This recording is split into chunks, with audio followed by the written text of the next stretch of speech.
नमस्कार, मैं मनु पवार। राजनीति में समय भी क्या क्या रंग दिखाता है। अब देखिए ना, 3 महीने पहले तक उत्तराखंड में जो बीजेपी के नेता और कार्यकर्ता बद्रीनाथ विधानसभा सीट से कांग्रेसी विधायक राजेंद्र भंडारी को नौले धारे का पानी पी पी कर कोस रहे थे।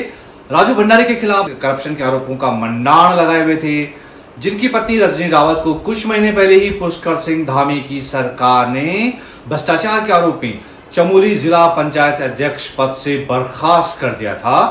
अब बीजेपी के उन्हीं नेताओं, उन्हीं कार्यकर्ताओं को उन्हीं राजेंद्र भंडारी के लिए वोट मांगने पड़ रहे हैं, जिन्हें सपत्नी करप्ट बताने के लिए बीजेपी ने बाकायदा कैंपेन चलाया था। क्या दिन देखने पड़ रहे हैं। अब तो मामला एकदम 180 डिग्री घूम गया है जी। 3 महीने पहले तक जो राजेंद्र भंडारी उत्तराखंड में बीजेपी के राजनीतिक दुश्मन थे, अब वो बद्रीनाथ विधानसभा उपचुनाव में बीजेपी के उम्मीदवार हैं। बीजेपी को उनसे बड़ी उम्मीदें हैं।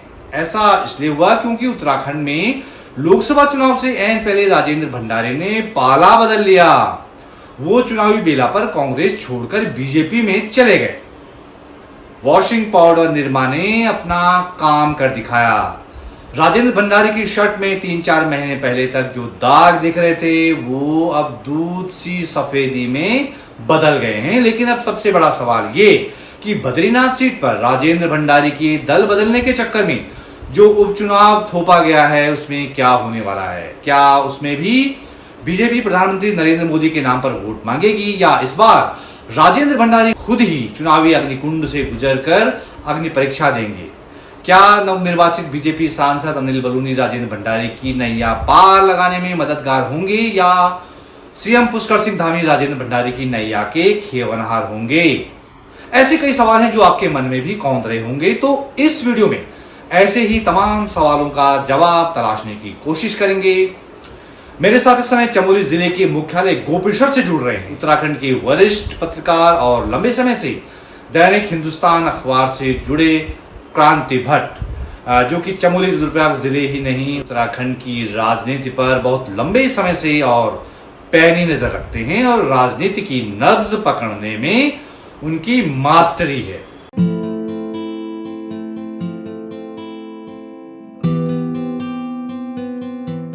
क्रांति भट्ट जी, बहुत बहुत स्वागत आपका सर। बहुत धन्यवाद समय निकालने के लिए। आम आम तौर पर किसी बड़े मैच के बाद छोटे मैच के लिए उतना उत्साह, उतना जोश कम ही दिखता है। ये बताइए कि बद्रीनाथ विधानसभा सीट पर जो उपचुनाव हो रहा था जुलाई को, क्या कुछ जोर पकड़ पाया है या अभी ढीला ढाला हिसाब किताब है? अभी प्रत्याशियों में, दलों में, उनके कार्यकर्ताओं और समर्थकों में है उत्साह। जो आम जनता है उसमें अभी कोई बहुत चुनाव को लेकर के उत्साह, उत्तेजना या बहुत जिज्ञासा की स्थिति नहीं है जी। अच्छा। और कारण तो ये है कि अभी खेतों में काम करना है। धान की रोपाई के बाद कहीं धान की रोपाई का काम चल रहा, कहीं खेती का काम चल रहा है। और सबसे बड़ी बात कि बद्रीनाथ यात्रा है, तो जो यात्रा मार्ग से जुड़े हैं लोग, वो अपने बिजनेस पे हैं, अपने छोटे मोटे धंधे पे हैं। इसलिए चुनाव को लेकर के चाहे वो यात्रा पथ से के लोग भी, उन गांवों में अभी चुनाव को लेकर के आम जनता और वोटर के बीच में बहुत उत्साह नहीं दिख रहा है। जानकारी तो है कि चुनाव है, पर उत्साह नहीं है। तो सर, बद्रीनाथ सीट पर उपचुनाव में दिलचस्पी इसलिए भी ज्यादा है क्योंकि यहाँ 2022 में जब चुनाव हुआ था, तब बीजेपी के लोग कांग्रेस के राजेंद्र भंडारी के खिलाफ बड़ा कैंपेन छेड़े हुए थे। उनकी पत्नी रजनी रावत को तो धामी सरकार ने घपले के आरोप में जिला पंचायत अध्यक्ष पद से हटा दिया था। अब जो है बीजेपी वालों के सामने दुविधा ये हो गई कि जिसका विरोध किया वही उनकी पार्टी में है, वही उनके ऑफिशियल कैंडिडेट हैं। तो बीजेपी कार्यकर्ताओं और नेताओं के लिए इस बार उपचुनाव में वोट मांगना कितना बड़ा चैलेंजिंग होगा सर? सर, भाजपा अपनी सुविधा के अनुसार परिभाषा गढ़ रही है जी। अब पहले जिनका विरोध किया था, अब उनका ये तर्क है कि हमारे लिए पार्टी महत्वपूर्ण है, व्यक्ति महत्वपूर्ण नहीं है। तो अपनी सुविधा के अनुसार जो उनके भाषण हैं, तर्क हैं, वो अपनी सुविधा के अनुसार है। उनका ये कहना है कि भाई उन्होंने मोदी के और खुद प्रत्याशी का ये कहना है कि मोदी के कार्यों से प्रभावित होकर के मैंने कांग्रेस से इस्तीफा दिया और मोदी जी के विकास की मेन जो स्ट्रीम है उनके भाषा के अनुसार उस स्ट्रीम में मैं आकर करके बीजेपी में आया हूं और कार्य करना चाहता हूं चमोली जनपद में। और ये भी तर्क है उनका कि प्रतिपक्ष में रह करके मैं कोई जनता के कार्य नहीं कर पा रहा था और अब मैं जनता बीजेपी से जुड़ूंगा तो काम करूंगा। ये तो बहुत इंटरेस्टिंग दलीलें हैं। भट्ट साहब, वैसे तो आंकड़ों में जो है जमीनी सच्चाई का पता नहीं चलता, लेकिन मैं ये जानना चाह रहा हूं कि हाल ही में जो लोकसभा चुनाव निपटा है, उसमें तो बीजेपी कैंडिडेट अनिल बलूनी को बद्रीनाथ विधानसभा क्षेत्र से 31,000 करीब 32,000 वोट पड़े हैं, जबकि कांग्रेस कैंडिडेट गणेश गुदियाल को मिले थे 23,600 वोट। यानी बीजेपी कैंडिडेट बलूनी ने बद्रीनाथ विधानसभा क्षेत्र से करीब 8,000 से ज्यादा वोटों की लीड ली। तो इस हिसाब से देखें तो राजेंद्र भंडारी के लिए दिक्कत तो नहीं होनी चाहिए, क्या कहते हैं सर? नहीं, अब ये है कि लोकसभा चुनाव में लोगों ने कम मतदान किया और लोकल चुनाव में, विधानसभा चुनाव में ये अपेक्षा की जाती है कि इस बार जो वोट होगा वो 65 टू 67 तक वोट हो सकता है और वोट का प्रतिशत बढ़ने से यहाँ ये तकनीकी वो आ जाएगा कि किसके पक्ष में ज्यादा मतदान होगा। अब निसंदेह 8,000 वोटों से बीजेपी का कैंडिडेट आगे रहा और उस समय जो कांग्रेस की ओर से थे गणेश गोदियाल का जो उसने जो नैरेटिव बनाया था, उन्होंने जो कांग्रेस को लेकर के अपने आप को लेकर के जो एक माहौल बनाया था उनके पक्ष में आया। तो बीजेपी उस 8,000 वोट से तो खुश है, उनको लगता है कि कुछ और भी वोट मिलेगा और हम आगे आ पाएंगे। दूसरी ओर कांग्रेस का ये तर्क है कि भाई उस समय स्थिति अलग थी। इस समय राजू भंडारी के खिलाफ, उनके दल बदलने के खिलाफ, उनकी जनता के प्रति प्रतिबद्धता के खिलाफ वोट जाएगा। अब कांग्रेस का ये तर्क है, चाहे उनके मुख्यमंत्री, पूर्व मुख्यमंत्री हरीश रावत जी आए थे, चाहे खुद कैंडिडेट का कहना है या उनके गणेश गोदियाल जी आए थे, उनका ये कहना है कि इन्होंने हमेशा धोखा दिया है लोगों को, पार्टी को, इस बार जनता उनको धोखा देगी, उनको सबक सिखाएगी, ये कहना है कांग्रेस के लोगों का। तो आप ये कह रहे हैं भट्ट साहब की राजेंद्र भंडारी के इर्द गिर्द घूमेगा चुनाव, उनका दल बदलना, विधायक के तौर पर उनका कामकाज, उनका बर्ताव, उनकी एंटी इनकम्बेंसी, तो ये सब चीजें निर्णायक भूमिका निभा सकती हैं या लोकसभा चुनाव की तरह बद्रीनाथ विधानसभा उपचुनाव में भी मोदी के नाम पर ही वोट पड़ने की आसार है? मुख्यमंत्री जी भुवनेश्वर की जनसभा में मोदी जी के नाम से वोट की अपेक्षा कर सकते हैं, तो स्वाभाविक है कि इनका हर कार्यकर्ता, इनके जो प्रभारी मंत्री हैं डॉक्टर धन सिंह जी या प्रदेश अध्यक्ष जिनका ये गृह जनपद है, ये सब मोदी जी के नाम से ही वोट मांग रहे हैं कि मोदी जी के नाम पर वोट दीजिए। और मोदी जी जिस विकास की लड़ाई को लड़ रहे हो उसमें एक और पुल बद्रीनाथ से जाएगा। अब उनका ये तर्क है कि निसंदेह बद्रीनाथ विधानसभा के लिए वोट भी मोदी जी के नाम पर ही, भाजपा का शीर्ष नेतृत्व से लेकर के सरकार का नेतृत्व, ये सब मोदी जी के नाम से वोट मांग रहे हैं। और मजेदार बात यहाँ ये है कि जो प्रत्याशी हैं राजेंद्र भंडारी, वो अपने कामों के आधार पर वो बार बार ये कह रहे हैं कि जब मैं मंत्री रहा तो मैंने चमोली जनपद में नर्सिंग कॉलेज खोला, मैंने यहाँ पर इंजीनियरिंग कॉलेज खोला, मैंने जगह जगह पर और नए नए काम किए हैं। और ठीक इसके उलट जब कांग्रेस का शीर्ष नेतृत्व आता है तो उनका कहना है कि जब आप पहले बीजेपी में थे खेल मंत्री तब कुछ नहीं कर पाए, और जो कर पाए हैं आप तब कर पाए हैं जब आप कांग्रेस में हमारे साथ थे, कांग्रेस की सरकार थी। इसलिए आपका ये तर्क कि मैंने किया है उसमें कोई दम नहीं है। भट्ट साहब, मैं भंडारी फैक्टर की बात इसलिए भी कर रहा हूं क्योंकि एन लोकसभा चुनाव के दौरान उनका कांग्रेस छोड़कर जाना बीजेपी के लिए मतलब फायदेमंद साबित हुआ है। जब भंडारी ने 2022 में बद्रीनाथ सीट पर कांग्रेस प्रत्याशी के तौर पर चुनाव लड़ा था तो उनको 32,000 से ज्यादा वोट मिले थे, लेकिन 2 साल बाद जब ये लोकसभा चुनाव होते हैं तो बद्रीनाथ विधानसभा सीट पर कांग्रेस प्रत्याशी यानी गणेश गोदियाल का जो वोट मिलता है 23,600 मिलता है। यानी माइनस भंडारी 2 साल में ही कांग्रेस के वोट में बद्रीनाथ सीट पे करीब 9,000 वोटों की गिरावट आई है। तो इस चुनाव में कांग्रेस कैसे लड़ रही है? जो बुटोला हैं, वो जो कैंडिडेट बनाए गए हैं, कितने दमदार आपको दिख रहे हैं सर? व्यक्तिगत रूप से तो व्यक्ति वहाँ ये नहीं कि बहुत अच्छी छवि और बुरी भी छवि नहीं है। वो एक जुझारू नेता के रूप में तो आए हैं सामने जिला पंच, क्योंकि उनका राजेंद्र भंडारी से सामना तब भी रहा जब वो कांग्रेस में थे। उनकी पत्नी वो जिला पंचायत उपाध्यक्ष रहे, तब भी कंट्राडिक्शन दोनों के बीच में रहा। जब कांग्रेस में थे राजेंद्र भंडारी और बुटोला, तब भी दोनों के बीच में अक्सर एक दूसरे के बीच में असहमति की स्थिति और टकराव की स्थिति दिखती थी। पर अब निर्भर ये है कि राजेंद्र भंडारी का अपने व्यक्तिगत उनके समर्थकों के बीच में छवि है। उनके समर्थकों में, ये नहीं करूँ, उनके समर्थकों के बीच में छवि। अब बुटोला के सामने अब बनाने की बात है कि वो क्या कर पाएंगे, क्योंकि भंडारी ने कुछ काम तो किए हैं, ये उनके लोगों का कहना, पर बुटोला ने क्या काम किए, बुटोला क्या करेंगे, अब इस आधार पर चुनाव लड़ा जाएगा। और कांग्रेस इसमें क्या भूमिका निभाती, कांग्रेस संगठन की उसका बूथ के साथ बूथ कितना मजबूत है। यूथ तो है, निस्संदेह यूथ तो है कांग्रेस के पास, पर बूथ कितना मजबूत है। और किसी भी चुनाव में सबसे महत्वपूर्ण ये होता है कि जो बूथ है, जहां पर आम मतदाता वोट देने जाता है, वो उस सांगठनिक दृष्टि से भाजपा का पक्ष मजबूत है। अब कांग्रेस को करना है अपना बूथ मजबूत, जो यूथ उसको है उसको बूथ तक ले जाना, बूथ तक मतदाताओं को ले जाना। ये डिपेंड करेगा कि कितनी शिद्दत के साथ कांग्रेस के कार्यकर्ता काम कर पाएंगे। आपने बहुत दिलचस्प बात कही। यूथ तो है, लेकिन बूथ जो है वो बड़ा फैक्टर है। और बूथ मैनेजमेंट में बीजेपी का कोई सानी नहीं है, उनका संगठन का कोई सानी नहीं है। मेरी आपसे जब फोन पर पे बात हो रही तो हाँ, जी जी जी जी, बताइए। अब मजेदार बात ये कि महिला मतदाताओं तक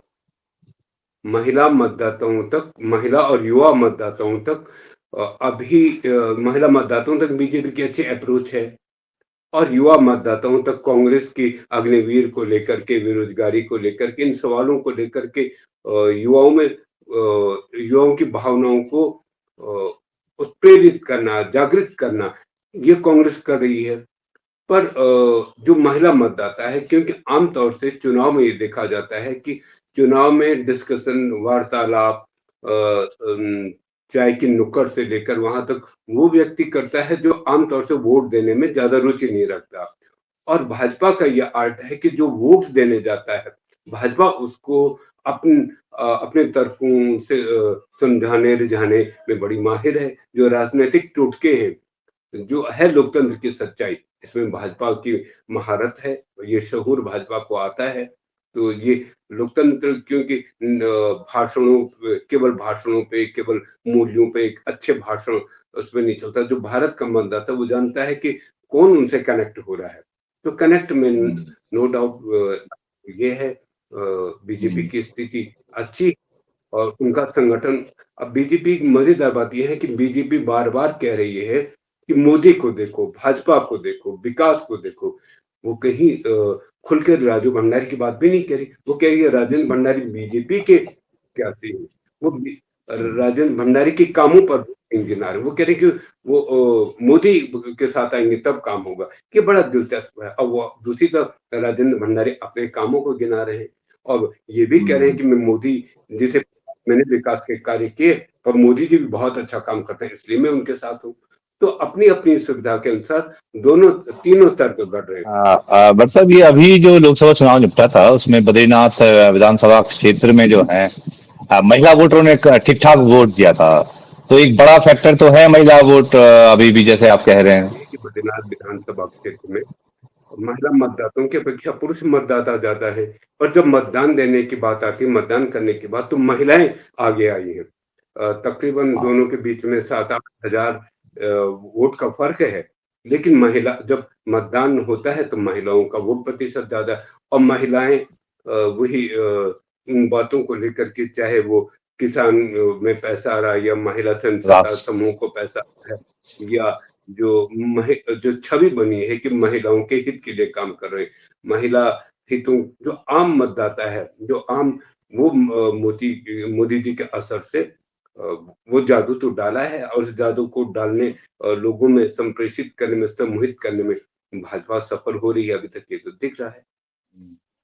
आपने कहा कि यूथ को जो है लुभा रहे हैं, मतलब कांग्रेस का जो कैंपेन है, अग्निवीर खासकर आपने जिक्र किया, लेकिन लोकसभा चुनाव में वो अग्निवीर तो कन्वर्ट हुआ नहीं है वोट में। हाँ, वही मैंने कहा, वोट में कन्वर्ट नहीं है।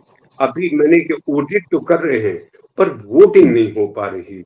तो जो अग्निवीर की जो बात है, युवा तो कह रहे हैं, वो सड़कों पे चिल्ला तो रहे हैं कि अग्निवीर योजना खराब है, पर जब वोट देने की बात आ रही है तब आमतौर से वो दिख नहीं रहा। और जो महिलाएं भी, जिनके बच्चे बेरोजगार हैं, जो उनके समझ में भी नहीं आ रहा है क्या हो रहा है। तो ये निस्संदेह ये कांग्रेस की असफलता है कि अगर वो अग्निवीर को खराब कह रही है तो इसको साबित करने के लिए उसे ये बात तो लोकतंत्र के जरिए प्रमाणित होगी ना।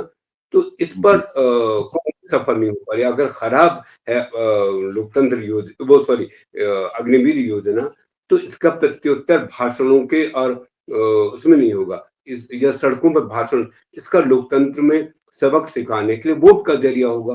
पर उसमें कांग्रेस सफल नहीं हो पा रही है कि लोगों को प्रभावित करे कि वह अग्निवीर योजना ये खराब है, और युवा भी नहीं जा पा रहा है कि भाई अपना गुस्सा जाहिर करने के लिए। ये तो है। और यहाँ पर भाजपा ये कह रही है कि इसका मतलब कि अग्निवीर योजना सही है, हम कहीं गलत नहीं है। अगर अग्निवीर योजना गलत होती तो चुनाव परिणाम बताता। ये है बस।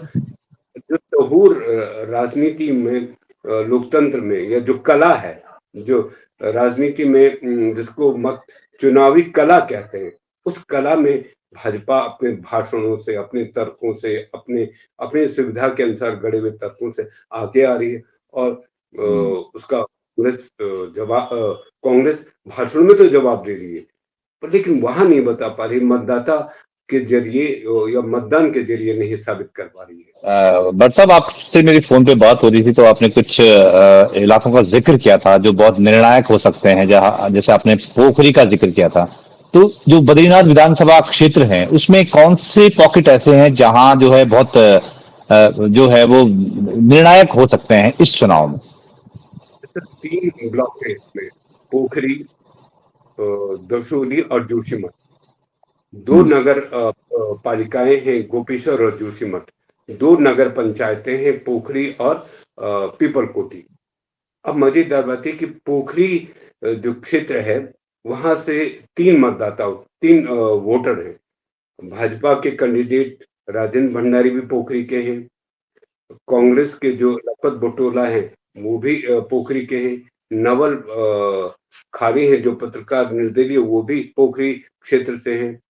अब पोखरी में क्या होगा, मजेदार बात कि पोखरी में और जो भाजपा के प्रदेश अध्यक्ष हैं वो भी पोखरी के रहने वाले हैं। अब ये यहाँ पे ये कहते हैं कि पोखरी से कौन कितना वोट ले जाता है आगे।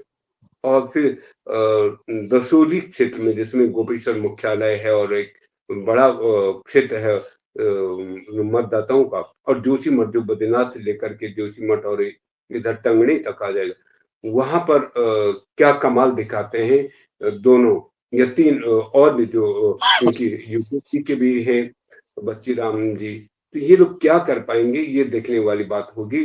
पर जो वोटों की असली छीना झपटी होगी या जो बांट होगी वो पोखरी में जात होगी, तीनों में बंटेगा। और इधर दसोली में और जोशीमठ क्षेत्र में, दोनों में ये और भी कैंडिडेट क्या कर पा रहे हैं ये देखने होगा, क्योंकि यहाँ सबसे ज्यादा वोटर इन दोनों क्षेत्रों में। और यहाँ का कोई सर जी, क्योंकि जोशीमठ और दसोली का यहाँ कोई भाजपा और कांग्रेस से कोई नहीं है। यूकेडी के निशन बच्चीराम उनियाल जी हैं, अब देखते हैं वो क्या कमाल दिखाते हैं। पर 2 बड़ी पार्टियों में दसोली और जोशीमठ से कोई नहीं है। आपने जोशीमठ का जिक्र किया, तो अब चूंकि लोकल चुनाव हो गया है, बद्रीनाथ विधानसभा क्षेत्र उपचुनाव, क्या जोशीमठ की त्रासदी याद है लोगों को? उस दौरान नेताओं की भूमिका याद है क्या, या सब भूला जा चुका है?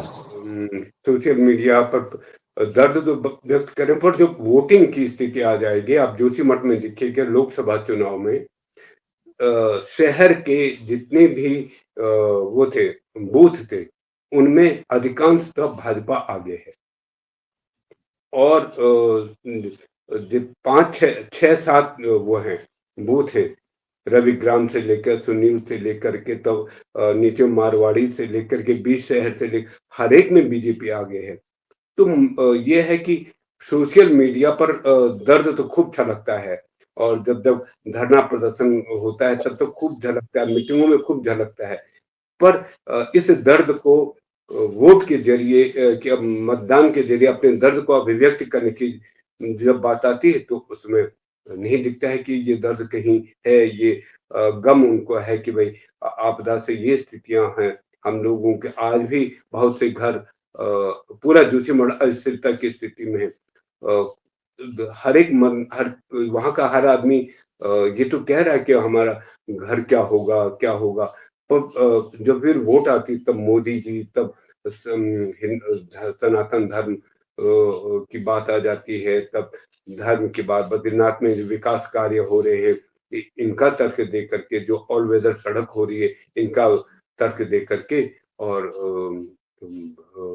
तो इसमें भाजपा अपने पक्ष में मतदान करवा जाती है। ये है ही। और इसमें संकट की स्थिति में तो है जो कांग्रेस है, संकट, जिन्होंने पैकेज की बात कही थी, घरों के तो पैकेज दिए हैं, पर जो जमीन जहां से उजाड़ा जा रहा है उसका पैसा इनके भाषा के अनुसार, इनके जो आपदा प्रभावित इनके अनुसार उनको नहीं मिल पाया। जो लीड कर रहे हैं वहां पे जोशीमठ बचाओ संघर्ष समिति के हैं, जो अतुल सती है और लोग हैं, ये लोग बात कह रहे हैं, पर वोट में कन्वर्ट नहीं कर पा रहे हैं। अपने दर्द को का प्रतिकार, जो दर्द का प्रतिकार है, जो उपेक्षा का प्रतिकार है, उसको मतदान में नहीं कर पा रहे हैं। ये सच्चाई है, तर्क सच्चाई है। वर्षा, बहुत जरूरी बात आपने बताई कि वो जो है वोट, आपदा की जो चिंताएं हैं, शहर की जो चिंताएं हैं, वो मैंडेट नहीं दे पा रही हैं। आखिरी सवाल की तरफ बढ़ता हूँ। आपने ये नामांकन की रैलियां भी देखी हैं, भीड़ भाड़ का देखा है, तो क्या उससे कुछ लग रहा है कि बद्रीनाथ उपचुनाव में कुछ दिलचस्प होगा? आपने रैलियां देखी, क्या आपको लगा भीड़ के लिहाज से?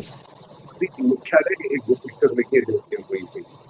माननीय मुख्यमंत्री जी जब जिन राजेंद्र भंडारी जी ने नॉमिनेशन किया, उस दिन राजेंद्र भंडारी जी के समर्थन में मुख्यमंत्री जी थे, प्रदेश अध्यक्ष थे, प्रभारी मंत्री जी थे, और इनके सारे दिग्गज पहुंचे हुए थे। और जो इन्होंने बूथ लेवल तक मोदी ने शक्ति केंद्रों पर भी अपने विधायक, 7 विधायक मंडल स्तर पर, राज्य मंत्रियों की, विधायकों की जिम्मेदारी मंडल स्तर पर दी है, शक्ति केंद्रों पर दी है, बूथ तक दी। और पहले दिन जिस दिन भाजपा प्रत्याशी का भीड़ तो रही है, और मुख्यमंत्री जी ने खुद कहा कि मैं गदगद हूं इतनी भीड़ को देख करके, अगर ये भीड़ है तो मुझे लगता है कि चुनाव हम ही जीतेंगे। पर जब शनिवार को इनकी शुक्रवार को जब कांग्रेस प्रत्याशी की के नामांकन के बाद रैली होती है, तो भीड़ वहां भी कम नहीं थी, उनकी भी बहुत अच्छी भीड़ थी, और युवा ज्यादा थे उसमें झंडा लेकर के। और जो नया दौर आया है कि भाई, जो कभी भाजपा के रैलियों में दिखता था कि मोदी मोदी, वो वाला इधर कांग्रेस ये है, और भाजपा के उसमें भी कम नहीं थी, भाजपा के वहां भी बहुत अच्छी भीड़ थी, इनके वहां भी बहुत अच्छी भीड़ थी। कांग्रेस के उसमें कांग्रेस प्रत्याशी जब नामांकन करके आए तो लगभग 1 किलोमीटर लंबी रैली लेकर के आए, और कंधे पे बिठा के कलेक्ट्रेट से लेकर के बस स्टैंड गोपेश्वर तक, तो निसंदेह भीड़ तो इनकी भी कम नहीं थी, कांग्रेस की भी कम नहीं थी, बहुत अच्छी भीड़ रही उनमें। और जब हरीश रावत जी बोल रहे थे, लोग गंभीरता से सुन रहे थे। 76 वर्ष का उनका वास्ता देख करके जब प्रदीप टमटा जो अल्मोड़ा से सांसद रह चुके हैं, वो गोपेश्वर और चमोली के अपने रिश्ते की, मेरा जीवन में छात्र ही यहाँ का रहा हूँ, मैं पढ़ाई और मेरे पिताजी यही नौकरी करते थे और 45 साल पहले मैंने इसी गोपेश्वर में नशा नहीं रोजगार आंदोलन जो हमने शुरू किया था, पूरे भारत में एक नया संदेश गया था युवाओं। तो ये गोपेश्वर उनके अनुसार की गोपेश्वर चिपको आंदोलन की, नशा मुक्ति आंदोलन की, सामाजिक जागृति की, उत्तराखंड आंदोलन की भूमि रही है। तो एकेडमिक भाषण उनका भी रहा है। दूसरी ओर हरीश जी का ये कहना है कि राजू भंडारी जी जिस काम को गिना रहे वो तब बने जब मैं मुख्यमंत्री था या जब कांग्रेस की सरकार थी।